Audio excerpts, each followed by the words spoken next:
In tonight's pre-election segment, we turn to the race for Suffolk County Register of Deeds. We'd like to welcome the challenger in the Democratic primary on September 4th, Katie Forde. Thank you very much for being with us, Katie. Thanks for having me.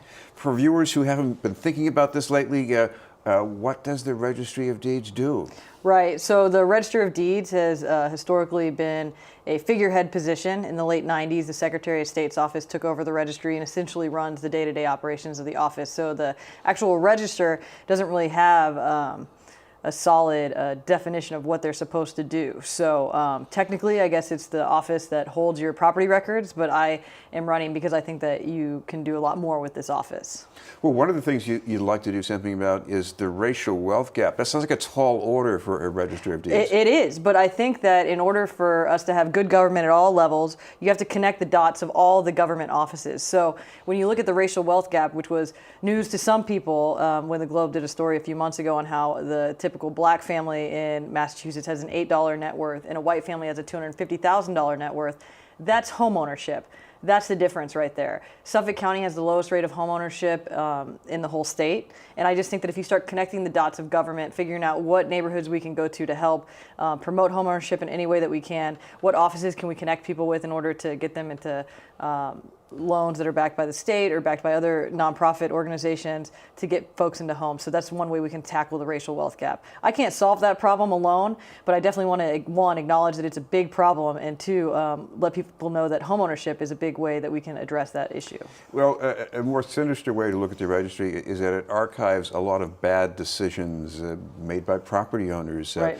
And you want to prevent some of those decisions from happening, too. Right. So I'm a paralegal. I've been a paralegal for over 10 years. Before I worked at the law firm that I'm at now, I worked in a bankruptcy practice representing debtors facing foreclosure. And I just think that we have a real opportunity with this office, with all the data coming in, all of the real estate transactions happening in the county. I think we have a real opportunity to collect that data and maybe even make our economy as recession-proof as we possibly can, because we can see where mortgage reassignments are happening and try and stop the crisis before it occurs. And we can also connect people with the help that they need if we see something happening coming down the pipeline. There's no reason that this office can't be used as an information source for the Attorney General, for the Secretary of State, for anyone, in order to prevent fraud from happening.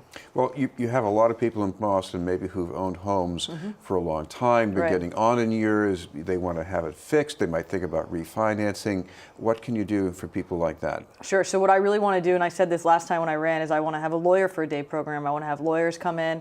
They do it at the trial courts. There's no reason they can't do it at the registry. Volunteer their time and help folks that need help navigating the process, whether they need someone to look at their mortgage documents. Reverse mortgages, I think, are a big problem, and they target seniors. So let's make sure that you're signing the paper, you know what you're signing, and you know what you're getting into. So those are some of the things that we can do in order to help people stay in their home and protect their most valuable asset, which is their home. This has been the news, and we're talking with Katie Forde, candidate for Suffolk County Register of Deeds. Katie, we're talking about qualifications. There's an incumbent register. He was a city councilor for a number of years. He actually worked at the registry once when he was much younger, closer to an entry level, I would think. What about your background? Sure. So, as I said earlier, I'm a paralegal. I've been working with the registries for over 10 years. I think I just have the skill set to know I'm the only person in this race who's actually drafted a deed and filed one for folks. So I have a lot of experience transferring property for people, and I think I know where the improvements can and should be at the registry. And I can think outside the box, because that's really what we need in an office like this. In a down ballot race, in a September primary, you really need folks that share your values and want to work to solve all the problems surrounding the housing crisis. And that's why I think I'm the most qualified person. Another thing you'd like to change is the hours at the registry. Sure.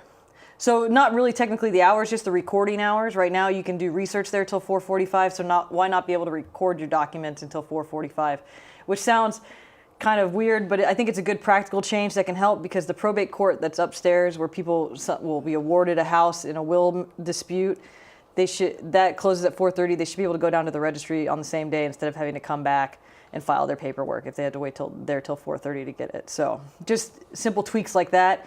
Good government's not supposed to be exciting, it's just supposed to be practical. So that's one of the things I would like to do. Steve Murphy has been sort of taking the office out to the neighborhoods to help people in some ways. Do you see something like that you'd like to do? He has his deliverables, I'm sure. but I don't see the point in bringing it out to the neighborhoods in the way that he's doing. If I did, I would do it in a totally different way. I would do it in a way to promote homeownership. If people want to look at their deed and stuff, we can help them with that.